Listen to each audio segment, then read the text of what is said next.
ടോപ്പിക്കാണ്. പക്ഷേ നടക്കുന്ന സംഭവമാണ്, ഈ ലോകത്ത് നടക്കുന്ന, ഈ കാലത്ത് നടക്കുന്ന കാര്യമാണ്.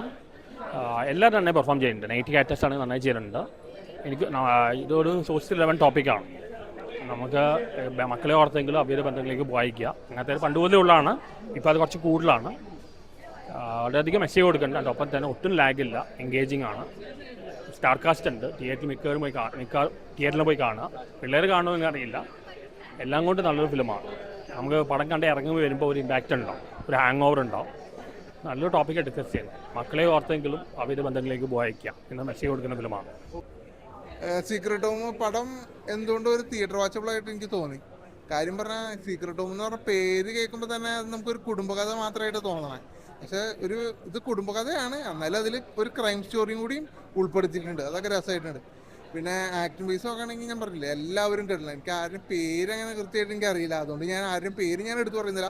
അഭിനയിച്ച എല്ലാവരും നല്ല ഇതിൽ ഗംഭീരമായിട്ട് ചെയ്തിട്ടുണ്ട്.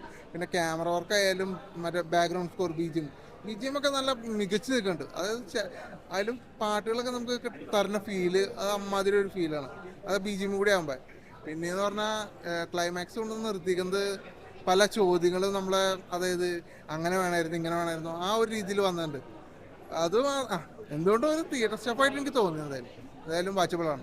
ഇതിലൊരു കഥാപാത്രം, ഈ കഥാപാത്രത്തിനായിട്ടുള്ള ഒരു സീനുണ്ട്, ലൈഫിൽ നേരിട്ട് അനുഭവിച്ചിട്ടുള്ളതല്ല. അതുകൊണ്ട് തന്നെ ആ സിനിമയിലുള്ളത് റിയൽ സ്റ്റോറി ആണെന്ന് ഞാൻ വിശ്വസിക്കുന്നു. ഞാൻ പബ്ലിക്കിൽ വിളിച്ചു പറഞ്ഞിട്ടുള്ള എൻ്റെ ഹസ്ബൻഡും അമ്മായിമ്മയും തമ്മിൽ ഇങ്ങനെയാണ് ഒരു റിലേഷൻ ഉള്ളതെന്നില്ല. പക്ഷെ അന്ന് ആരും വിശ്വസിച്ചില്ല. എൻ്റെ ഇത് ഒളിച്ചു കാണുകയാണ്. സത്യം പറഞ്ഞില്ലെങ്കിൽ ഇത് ഉള്ളത് കാര്യങ്ങൾ പലയിടത്തും പറ്റുന്നില്ല, അനുഭവിക്കുന്ന ഒരു കാര്യമാണ്.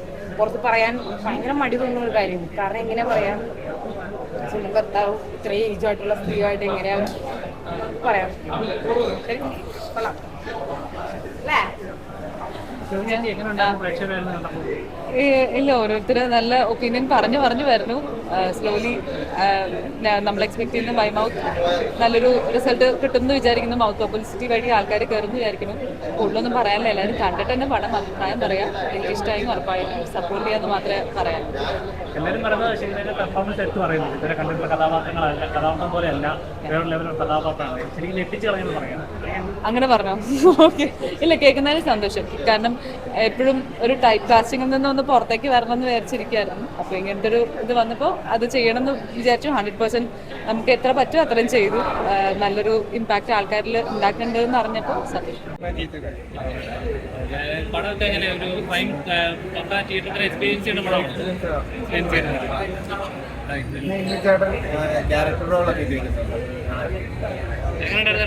നല്ല പടം നല്ല പടം. ഞാൻ പറഞ്ഞാണ് നല്ല പടം. ഡയറക്ടറൊക്കെ നല്ല ഡയറക്റ്റ് ചെയ്തിട്ടുണ്ട്. മേക്കിങ് എല്ലാം അടിപൊളിയാണ്. പിന്നെ കഥയൊക്കെ നല്ലതാണ്. അത് ദീർഘകാലത്തിന് കുറേ കേട്ട് കഥയാണ്. പിന്നെ ആർട്ടിസ്റ്റെല്ലാം നല്ല ചെയ്തിട്ടുണ്ട്.